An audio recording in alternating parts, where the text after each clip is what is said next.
Marnie, good morning. Oh my goodness. It is we're getting there. We're getting through this year. We're heading to Thanksgiving already.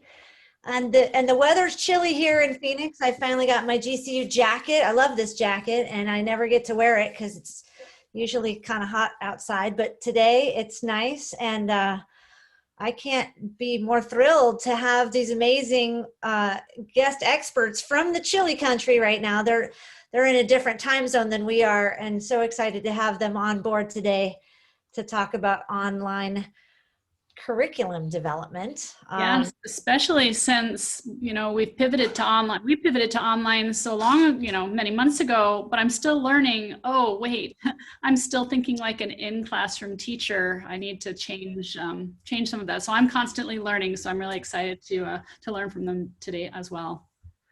Yeah, and in addition to that, yeah, we're thinking like in-person teachers, but yet an in-person teacher is now an online and in-person teacher. So those of you who are just joining us who are doing it all, and I know you are because I'm getting text messages all day long from my friends. So first of all, if you're a teacher, thank you so much for being with us today because first of all, this is your lunch break. If you get a lunch break anymore. And secondly, you're doing the hard work in the trenches and we so appreciate you. So please, yeah, let us know who you are in the chat. So good to see you guys. I see Tucson in the house. I see Marana in the house. Thanks so much for being here. Lots of Southern Arizona in the house today. So exciting to have you guys with us. So just know that this event is being recorded right now and it will be posted on our YouTube channel at bit.ly/K12eddev. And let's just get right into this today. Without further ado, we are here to talk to you today about navigating this crazy change, how to remove barriers in online learning. And we have some amazing experts from Orbis with us today, and we'll talk to you about who they are in just a second. We are GCU's Canyon Professional Development. We are PD with purpose. Everything we do is for educators and support personnel that support our students in the classroom every day. So thank you for being here with us. This is our team, and we couldn't do it without our entire team. And yes, we're virtual as we have been since March, and we're looking forward to going back in person and doing some things as well at different schools. My name is Corey Araz. It's a pleasure to be your MC or your host today. I'm the STEM Outreach Director for our Canyon Professional Development, K-12 development team here. 17 plus years in the field, as we say, in computer information systems and STEM integration in Arizona. Please follow me at Twitter and all those great social media areas. Without further ado, let me introduce to you Shannon Camp, and I'm going to have her introduce herself to give you a little bit more of her background and why she's here today to talk to us about online learning and development and how we can make what we're doing in the classroom even better. Shannon, I'm going to turn it over to you. Thanks, Corey. Hi, I'm Shannon Camp. I'm an ID2 at Orbis Education. My background a little bit, I have 16 plus years teaching experience in grades 1 through 8 in science. My specialty, planning, designing, and delivering learning experiences, especially project-based and inquiry learning. Why I'm here, I always enjoy giving back and supporting teacher training and one-to-one classroom and virtual environments. And I think that we have to support each other with what we're going through, especially right now and always. You can contact me at my email or follow me on Twitter at CampGirl72. And I'm going to turn it over to my amazing coworker and fellow ID Bre. Thank you, Shannon. So like she said, my name is Bre Boyce. I'm also an instructional designer here at Orbis. My background is in K through 6 and special education. I've had the honor of getting to be on both sides of that and spending a lot of time specifically in 4th, 5th, and 6th grade. I have been working in online and hybrid programs for quite a while. Ever since college, I kind of got a spark for it, and it has been something that I keep coming back to, and I love it so much.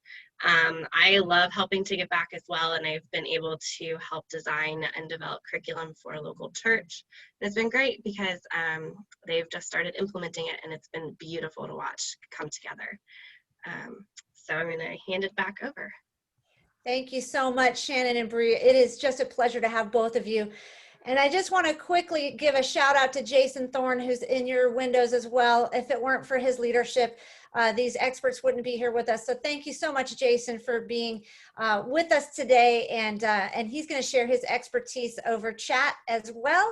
We also have Megan and Rebecca here from Orbis that will also share some expertise. So we are blessed and lucky today. And speaking of being blessed and lucky, Maya Angelou is someone who definitely gives us blessing. If you wouldn't mind, Shannon, if you want to set the tone for our learning today. Yes. Education helps one case cease being intimidated by strange situations. And oh my goodness, has 2020 not been a strange situation for all of us, especially those in education, our teachers, our schools, faculty, and students. So we're going to learn a little bit here on how to handle those very strange situations. Well, and speaking of strange situations, we're going to put you into a situation, not so strange, but as you know, we always start out with a tech tool. But before we do that, let me tell you where we're going today. We're going to learn how to transition your curriculum to an online environment by making it strategic and meaningful. Wait, I've already done that. I know you probably have, but you are definitely going to want to learn 3 strategies that allow you to develop online content that follows a consistent design structure, outlines a communication plan, and creates a help section. So those 3 strategies that Orbis will talk to you about, because they do this for very challenging curriculum pieces, they're going to help you make what you already have even better. Then we'll evaluate the webinar and earn a PD certificate. So very excited about that. So without further ado, let's jump right into our tech tool of the day. If you haven't used Google Jamboard yet, I really highly suggest you'd give it a try. And because if you have a help section in your online classroom, we want to know what items are included. So we're going to use Google Jamboard to ask that question. I'm going to click here on this link so y'all can kind of see what this looks like. And Marnie's going to pop on with me as well, because she and I both use this tool. We love this tool. And she had a great idea to have sort of a quick start session with this tool. So let's give it a practice first. And what I want to do here, Marnie, is tell me why you like to add this quick start practice for your students. Well, if any of you are using any type of interactive tools with students, I found that adults are just like the students. We like to play around with all the tools. And so we just have a practice session first. Everybody get it out of their system, try all of the things, make some graffiti, be silly. Because I was finding that was happening on my instruction slides. So it was really great. I've just started, yep, there we go. We got some silliness happening here. Anybody found, oh, there, somebody found the laser pointer. That's great fun as well on the bottom. So everyone understands how to use the tools. And then when we transition to the actual slide, then we can get some work done. And there's just a really a good strategy to use with your students. All the tech tools are new, not only for us, but they're new for them. We just assume students know how to use them and know how to use them appropriately. They don't, just like adults, we don't. And you know what, of course, you know that I'm the one trying to write in cursive here because this is just fun, right? I love this idea, Marnie, and it's not something that I always think to do. So teachers, it's a great tool right there, is just have a little practice. But how do you add that practice, Marnie? I see up here in Jamboard, these what we call frames. So I can see these frames here in Jamboard, and Marnie just created a frame to start so that we have this practice site here. It allows us to see, well, what the heck is a sticky note, and what am I allowed to do in maybe frame number 2? And Marnie, how do I get to frame number 2 if it's not my Jamboard? If you navigate to the top, you'll where you just were with those frames, you can see that it says 1 out of 4. So I already know somebody went too far. There's a little caret on the side, arrows to the right and left, and you can just scroll to the right to move over. As a teacher, you can also just drag those slides, those frames around, so that makes it really easy. Something to note, if you haven't used this with students yet, when I make it, editable, everybody can edit. So you have to practice digital citizenship with your students. That's why practicing first is a good idea. Think about this. Students could have their own, and it's just editable between the student and yourself. So there's no outside editing. You could have it for student teams for like brainstorming and projects, and just a team board with you. So lots of functionality. I love this. I use this in many of my PDs just because it's so easy, like zero learning curve compared to a lot of the other whiteboards. It looks like everybody else loved it here on this first slide. So if you haven't already popped over to the second frame, please do so now. And we'd love for you to answer this question using a sticky note, if you would be so kind. The question we have for you is, think about your online environment right now. So your students are maybe using Google Classroom, maybe they're using a different kind of LMS. It could be Canvas. There's lots of different LMSs out there, Schoology, this type of thing. Think about your LMS, think about your platform, and then think about what you have portrayed on that platform. If you have a help section, and that's for people, you know, right, that need some tech help, or maybe instructional help, I'm not sure. If you have one in your online classroom, what items are included on your help section?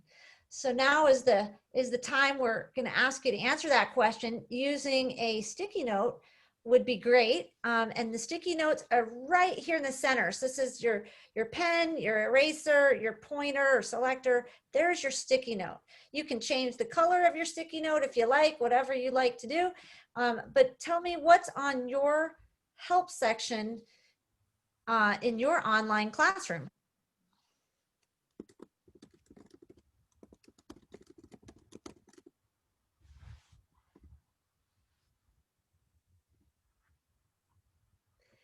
You can also take these Post-its and move them around the board.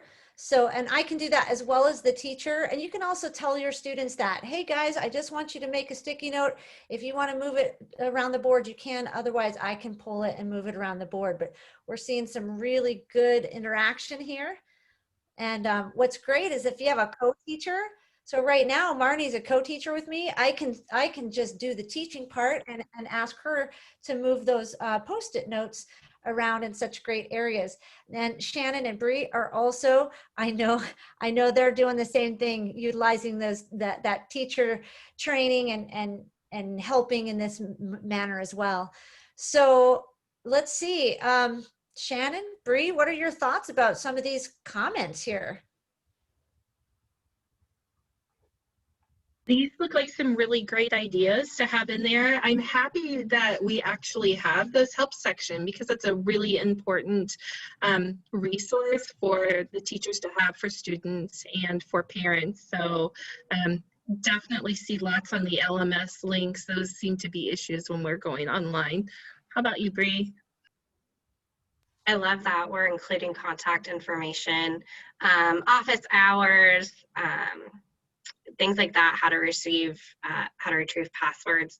All of those, again, are very, very helpful things to have in there because we use those all the time. I think these are great.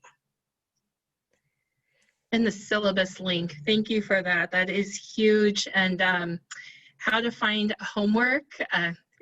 They will, if they don't know how to find it, you're probably not going to get it. And retrieving those passwords, they seem to lose those even if we have them memorize them. So I hope you guys can help us today, because I think, if I'm not mistaken, I'm not the only person who has to send emails or messages with the same information that's, you know, staring at them on my online board. But you know, you all are the experts, so we'll bring it back on over to you. What I noticed is happening here on the board, I noticed categorization. So what a great idea would it be to have Post-its come in and ask your students to categorize the Post-its based on what they believe could be logical categories. A great opportunity to use Jamboard. Thank you so much, Marnie, for your help in Jamboard. And again, those frames up there, that's where you can manipulate your frame. I love what she's put here. Oops, you've scrolled too far. So that's another tip and trick. If students add another frame, you can certainly delete it. These 3 buttons are your friends up here. So just a little bit about Jamboard today. Lots of fun. But the important piece is the help section, and you know what we've learned from it. So Shannon and Bre, take it away. All right, thank you, Corey. So I'm going to start us off here, and we're going to talk about why is consistency important. There's going to be 3 main areas that we've already kind of talked about. The first one being consistent design. We're going to ask the question, do students know how to navigate around your course? And we're going to answer that by creating a pattern. The second one that we're going to talk about is a communication plan. Why is it important to have communication or have consistency in communication? And we're going to ask the question, how does the student know what to do and when to do it? And our takeaway from that will be to create a communication plan. And lastly, we are going to talk about why having consistency in your help section is important. And we're asking if a student has a problem, how can they help themselves? And we're going to take away from that how to create a help page. So very simple, it seems to me, but it's just hard for me. So I don't know. Help me figure it out. Yeah, so we are talking about the idea of backwards design today. This actually comes from Dr. Stephen Covey and the 7 Habits of Highly Effective People. And he supports having effective learning objectives and then creating your assessments and then your learning activities. And this can even be simplified down to just what is your end goal? How are you going to measure that? And then how are we going to get them there? So instead of planning those activities first, that's actually the last thing that we support that you should be doing. Instead, you should be finding the finish line first. We can go to the next slide. So as we're talking about course structure, there's 4 main areas that all tend to work together that play into this idea of course structure. So we have a uniform and consistent design, chunk and organize contents, objectives and purpose, and course elements. So when we talk about that uniform and consistent structure, we really want to stress this idea because being online provides a significant cognitive load on both your students, and if you have young students, their parents as well. So we want to have that consistent design structure so that your end users, and you're going to hear me say that a lot, your end users, which are the students and your parents, they are the ones who are, sorry, I just got distracted. They are the ones who will ultimately be experiencing this. So I like to think about your phone when we think about consistency. We all know where certain apps are on our phone. We know where the messaging system is. So we can navigate to a text message without even having to look at our phone. We just immediately know where those items are. And that would be the goal for your online course, is that they don't even have to think about where to go to turn in an assignment. They just know where it is because it's always in the same place every single time. So that is going to be a big key feature when we think about it. The next item we're going to talk about is chunking and organizing content. We're actually still back on that previous slide. So when we chunk and organize content, we are putting like items together so that, again, students and parents know where to go to find information. This is going to help them quickly see where everything is, how to find information. So then again, I like to go back to that idea of your phone. We use folders or pages to organize our apps. So we have like a social media folder or a work folder. All of that is there in the same area so that we immediately know where to go when we need to pull something up. If I want to buy a pair of shoes, I want to go check my bank account and see how much I have left in my budget for the month. I immediately know where to go and find that. Then we are going to talk about other objectives and purpose.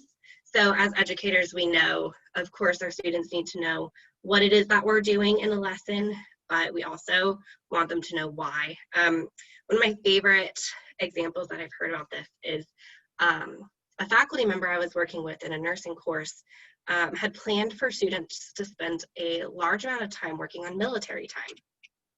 And I asked them, I said, why are we spending so much time doing military time. And they said, well, it's obvious, you know, they have to use military time in everything that they do. You know, when they've been working for 11 hours, they need to be able to know the difference between delivering medication at 9 in the morning or 9 at night. And I said, that's fantastic. Let's make sure that the students know that that's why we're doing this. I was always the student who said, why am I doing this? Why am I having to learn about cosine and sine and log and all of that kind of thing in calculus? I wanted to know what purpose it had. So, and that's even more important now that so much of our content's online, making sure that they know why we're doing this. And then the last thing is the course elements and how all of this kind of comes together. Is again, just making sure everything is easy to access, that they know where to find help, they know where to find their different resources. So these are the 4 big elements that we want to look at when we are planning out our course structure. So we can go to the next slide. So this is the kind of breakdown and structure that we follow in the courses that we design here and we have seen have a lot of success with. So the very first thing that our students see when they log into a course is a course identifier or their welcome page. They have so many courses now, especially with your middle school and high school students. You know, they can have 7, 8, 9 courses that they're a part of. And so having some sort of identifier that shows them that they are in the right place or the wrong place is so important. They don't need to be spending 5 minutes getting into the correct course. So knowing that is there. A picture, some sort of a welcome video, something like that helps be that identifier. Also, we would recommend having a start here or home module and house all of your frequently used items in there. Your Zoom link, your syllabus, your schedule. Anything that they need to use on a daily basis, keep right there so that the least amount of clicks possible gets them there. The next item is, after you have that welcome page, is working in organizing the content. So break your information into units, keep your like items together, and then break it down into lessons so that they always know we're working on unit 2, so everything is going to be right there for unit 2, and then that lesson is again going to be right there. And then again, even carrying that down into your individual lessons. So making sure that we are listing out the goal and then what they're doing to prepare to practice and perform for each lesson. And we're going to break down that in the next slide that you can go to. So what I would like to say is look at the information flow in your lesson and make sure that your students have everything that they need for the flow of information. So again, remembering that your students are the end users here. If you look at your goal, we all know that that's our objectives and that comes from the teachers to the student, but let's make sure that that's listed in your learning management system. Make sure that they can see and constantly refer back to what is that goal. In our prepare section, which is going to be their readings or lectures, anything that they need to learn or absorb, that again, that's coming from the teacher or a third party and it's to the student. So are we posting those lectures in your learning management system? Do they have their readings posted? Do they have YouTube videos, anything that they need to watch? Making sure that that is put there easy for them to see. Again, with the practice, when they're going to be performing, and this is their formative assessment, whether it's a student to a student interaction, the student to the teacher to the student, making sure that they are able to see what it is that they need to do to be successful, that they have all the instructions there and that they know exactly what they need to do. And then finally, that summative assessment, where do they need to go to take that exam? Where do they need to submit their paper? Anything like that, having that there and being accessible. I want you to just take a step back and look at your learning management system for a lesson and see, if I opened this page and didn't know anything about the assignments or the lesson, would I be able to successfully achieve that goal with the information that's provided from here? And if the answer is no, then you need to take a look at, what do I need to add? So make sure you have your rubrics all of your instructions and everything, because you can tell them everything that they need to do in a Zoom session, but again, let's make sure that they have it written down so that they're able to see it and able to do it. So I'm going to then hand it over to Shannon for the next part.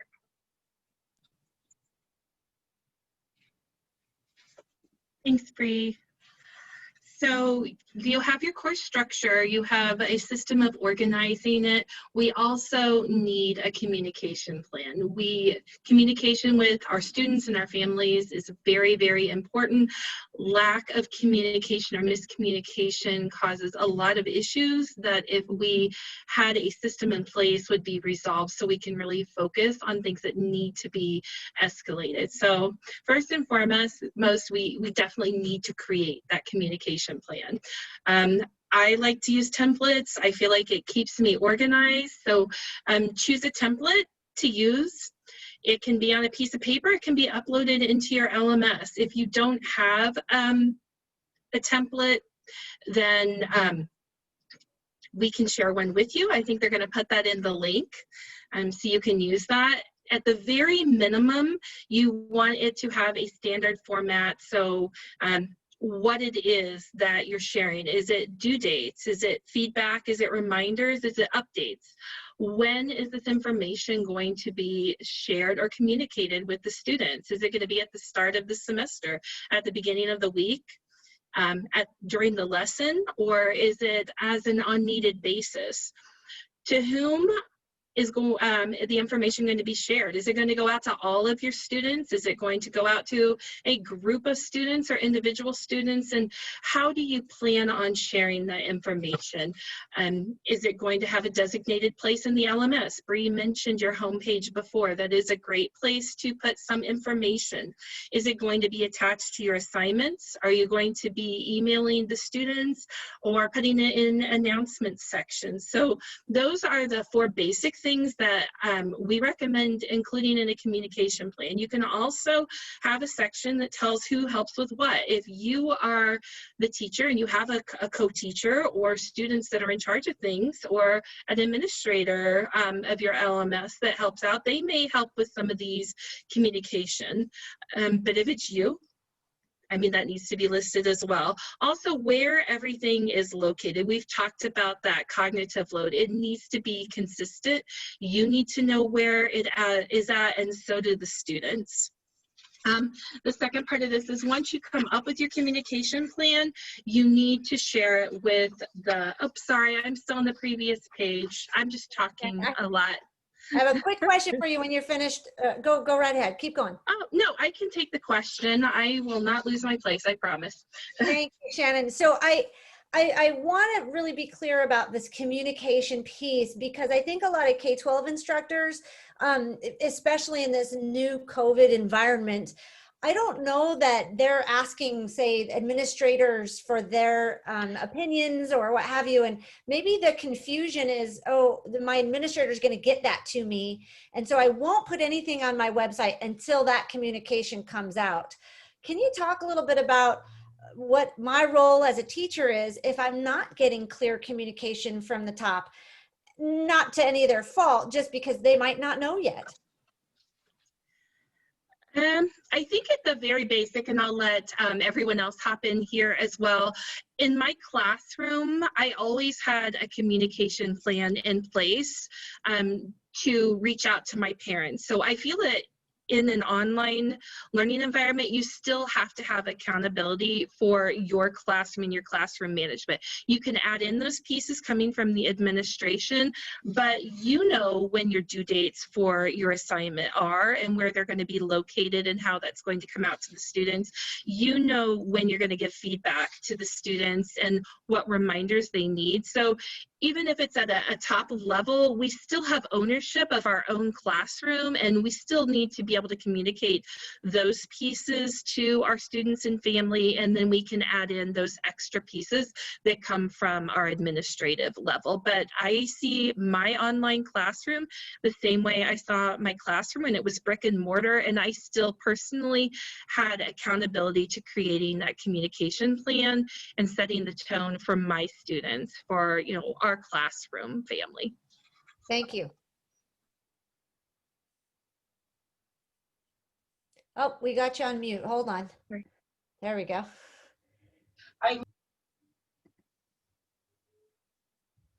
Shannon, I want you to unmute you. Oh, there we go. There we go. Try again. Start from the beginning after I said thank you. Oh, sorry. I was asking anybody else in the room if they wanted to hop in before I moved on. So I'm going to mute myself and give them a chance to share. As long as we knew that. I thought you were talking to us. Okay, fantastic. Thanks, guys. The only thing that I would say is I was the one who was guilty of not following a communication plan, and we didn't have anything set, so it was day to day. I had Classroom Dojo up, so I would send a message through Dojo. The next day I would make a phone call, and then the next day I would email. So I was very guilty of not being consistent, and I think my parents would have likely given me some feedback to say, hey, can you just pick a method and go with it? So yes, I think just pick something, go with it, and go with that. Good advice. Okay, yeah, thank you. So it sounds like Bre definitely just answered that question. Experience with a communication plan or lack of one, it sounds like. Thank you for that great advice. I'll mute myself and you can continue. Folks, if you have any questions during the time, Shannon and Bre are happy to answer anything. We've got other experts on the call. So if something pops in your head and you want to ask that question, please pop it in the chat and we'll get it answered for you as soon as we can. Thanks, Shannon. Thank you, Bre. I think she led right into our next two bullet points. Thank you for that, Bre. We're still on the previous slide. I apologize for that.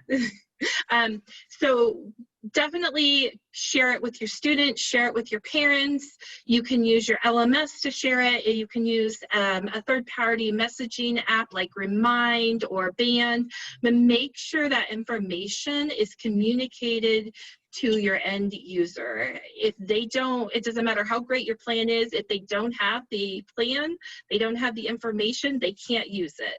And once you come up with that plan, you can get feedback, but definitely be consistent in how you're communicating it.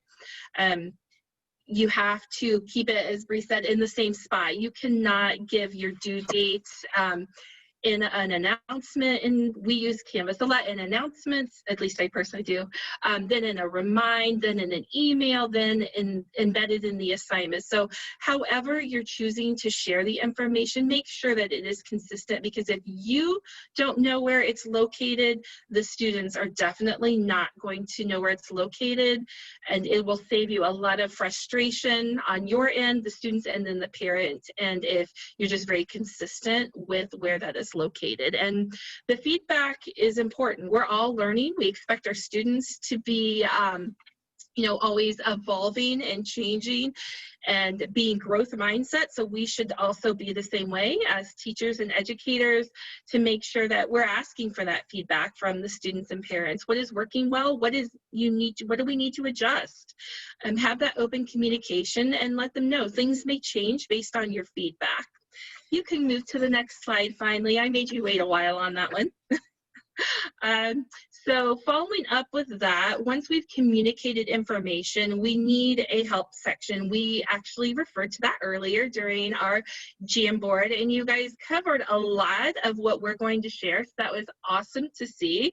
The best takeaway I can say from this is if you do not have a help section, create a help section. It is going to save a lot of frustration all the way around. So what types of information do we suggest including along with what you had? General tech support, how to deal with student computer issues, dates of when things are due and deadlines, password reset information, LMS resources, course questions. You can also include links to outside sources. And if you need a secondary resource support, which we recommend for parents, if you have dealt with the younger kids, the parents need the help section as much as the students need it. And often the students will share something and the parents will want to verify that what their students are telling them is actually the truth. So let's hop into what we include in those help sections. Technology help. And these should be differentiated We don't want to jumble them all together. Bre mentioned earlier that we need to know where to find stuff. And if I am scrolling through the help section and it is not sorted, I may only need to figure out how to upload something in Canvas, but I have to scroll through everything else. So we definitely want those to be sorted out so they can quickly get to what they need. So things to include in your help section, link to your school or district technology page. You may have both of those, and that's great. Include those. Help with logging in, passwords, and things like that.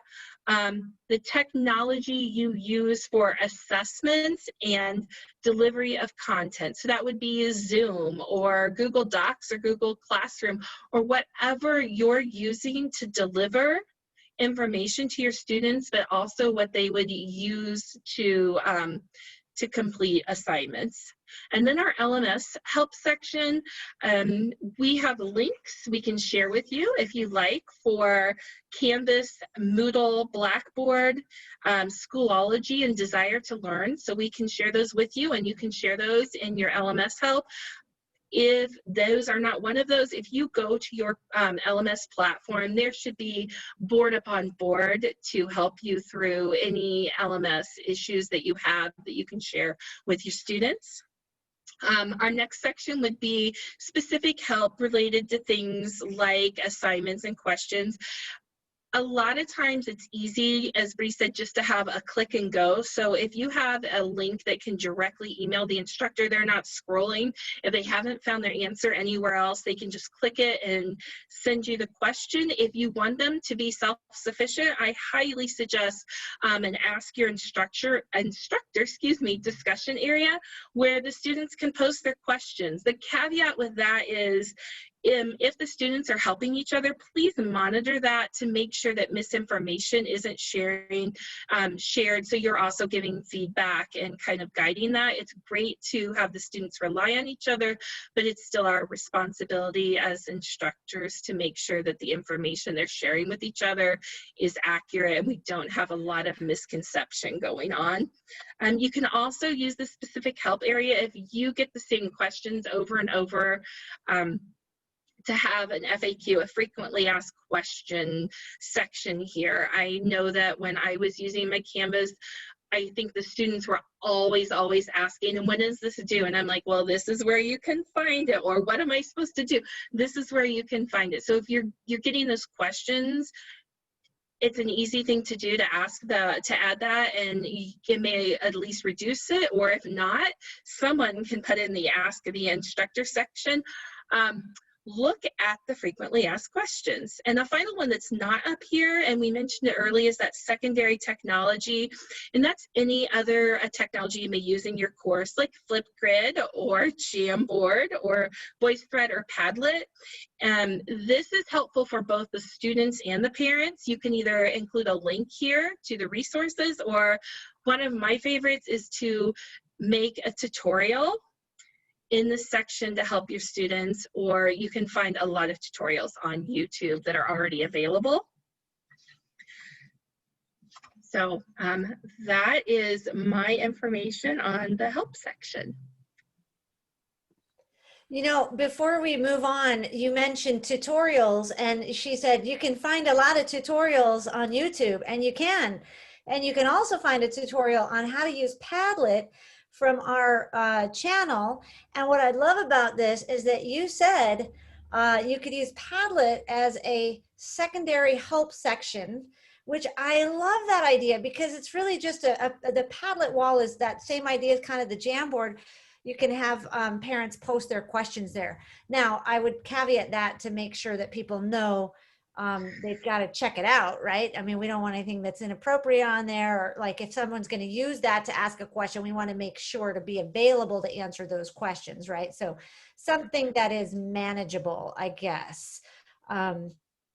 Shannon, do you have any specific, like, I know you've got some templates in here, and we'll look at those templates after, guys, so that you guys can have an idea of what she's talking about in each of those three sections. But would you have an idea of which, if you had to pick one, which would be your most important, Shannon? Technology help, FAQ, LMS help, secondary help, specific help to the assignments and questions. Like if you were just starting small, what would you say is the most important piece that do not forget this? Personally, and I will let everybody definitely chime in, the technology help, because at the worst, if they get to our school or technology page, if it's done well, someone can guide them around. So to me, that initial technology help section would be the most important piece from my aspect, because we always are going to struggle logging in. We're going to struggle with passwords, and the school district generally, or the school will generally, cross our fingers, have some other resources so they can at least get the students and parents where they need to be. So if I had to start somewhere, I would start with that technology help, because if we can't do that, then we probably aren't going to be able to get into anything else anyway. Perfect. Thanks for that. Marnie, what do you have? Well, as someone who thrives on trying to find efficient ways to do things, and you even said it, Shannon, oh, it's kind of you kind of have to think about yourself. Think about whatever question you're answering the most repeatedly.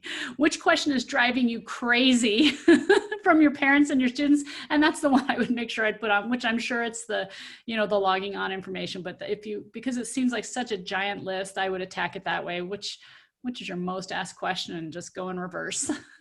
It sure seems like at the beginning of next year, after all of this online learning, Marnie, our teachers are going to know what those questions are as they build out their online classes for next fall, I would think, even next semester. Thank you so much, Shannon. We learned a lot from you in that particular area, and Bre from before.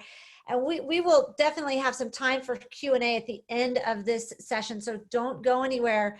But Orbis gives back to teachers. Guys, Orbis is here doing this on their own. So I would just love to hear a little bit about this particular slide. And I'm not sure if Bre, you want to take that?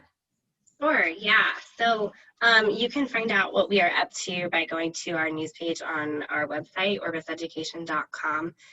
We will continue to post any updates that we've had, any informational sessions. Also, those are also posted on our social media, our Facebook or Instagram. So you can find those there. And Orbis, we just strive to be a leader in our field, and we are trying to break barriers in online learning, and we are trying to help you break those barriers as well by teaching you about best practices and the things that we have spent many years becoming successful at. We want to share that with you so that you are ready to go and you don't have to try to figure out what works and what doesn't work. We're here and we're able to share a lot of that with you already. That is so awesome. Thank you so much, Bre and Jason and Shannon and team. I think teachers they just don't know that there are people out there that will help them every step of the way. And we just appreciate that that's who you are. What I think is so incredible about Orbis is you see here, pre-licensure healthcare programs. Folks, you've got to be a really good teacher to translate that to an online format. I mean, you got to be a great teacher just to translate licensure in general. We're all teachers. We know we've been through licensure pieces, but pre-healthcare licensure can be really complicated. And for Orbis to have done this for years in an online format really takes that just takes refinement and preciseness that everybody can benefit from. So we want to thank you, first of all, for being here and helping us break those barriers. With that said, folks, I hope that today you were able to learn how to transition your curriculum to an online environment by making it strategic and meaningful. I think you had some chats about the why behind it, and learning 3 strategies. You probably learned how to follow that consistent design structure, outlining the communication plan and creating that help section. So we'd love for you to evaluate the webinar and earn that PD certificate. So definitely do that. But before we get you that link, we want to ask you, what was your takeaway? What was your takeaway today? We didn't have a tool master per se. We will bring the tool master back, but I think everybody's a tool master. We wanted to make sure we had time in this webinar so that you can ask your questions, because you have amazing experts here today to ask specific questions of. But what is your takeaway today? So if you don't mind popping that into the chat, what did you learn that you didn't know before today? Or maybe you looked at it from a different perspective.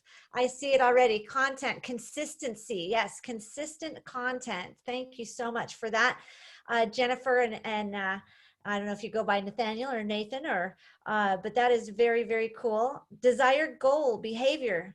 Excellent.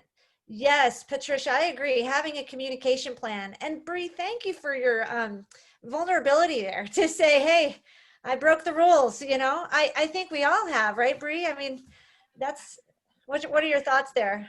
I will say there's a reason that I am in online education and doing instructional design work instead of being a classroom teacher. I was not great at it, but I love the online side of it, and that's where I really have found what I love to do. So I will gladly share my experience. And that's a great point too. We're all masters in our own domain, and we need to ask help from others, and we need to, you know, employ our parents who are helpful. They've got different skill sets. If you've got somebody who would take care of the Padlet wall or the sign up genius, you know, give them that role and say thank you. You know, that's maybe not my strength, but it's your strength, and thank you for doing that for our entire community. I think industry like Orbis, what y'all are doing is you're coming alongside of us teachers, and you're saying we have something to give, so please ask us for help. We'll be happy to do it. So thank you. I'm laughing about Nathaniel's name. He actually goes by Alex. That was funny. Yes, communication with parents, Michelle, absolutely important. Thanks all for sharing your takeaway today. I'm so glad that you got something out of it. If you're interested, you can always make a copy of that takeaway document and use that in your classes as well. Don't forget, we've got some future opportunities coming up here. December 2nd, talk to all of your elementary school friends, because we're going to have a party, pre-Christmas party, small group instruction with primary students with our own Carolyn Flora. She will be here to give you some great tips and tricks there. Also, January 13th, gearing up for that spring semester. It's really going to focus on teacher self-care, how to stay motivated and creative when we've just finished all of this online blended. We don't know where we'll be as far as the pandemic is concerned, but we'll definitely have an amazing speaker for you there. Jacqueline Strickling, who's a high school counselor. She deals with this every day, motivates teachers and students. February 10th, we're not sure quite yet, but in March, we will be hosting our College of Education here at Grand Canyon University. So really excited to have them. They'll talk to us about all kinds of initiatives, including Canyon Leap. So don't forget that YouTube is your place to go to find this webinar and many more. But we don't want you to forget why we do this. We're here to empower, educate, and inspire you, our community, so that you take action to fulfill your purpose and to serve others. So take what you learned today, share it with a colleague, share it with a parent, share it with someone who will share it, and we will make change together in that collective unit. Our evaluation will be in the chat here shortly. It's called, you can title it Online with Orbis. We really appreciate your feedback, and don't ever forget that if you want to hear something specific, if you've got a great topic, please put that in your evaluation, and we will absolutely honor that and see who we can bring on as experts. But Orbis, you folks are amazing. We've got just some time left here, and about 9 minutes, because I don't know, it depends on which phone I'm looking at here, but we've got some time for Q&A. So please, folks, I'm going to just show you a couple of different slides here. We're going to do a closing prayer here together, and then we're going to have our question and answer session. So I just want, if you would all, if you're finished watching our webinar, we're going to pray out, and then we'll have our Q&A.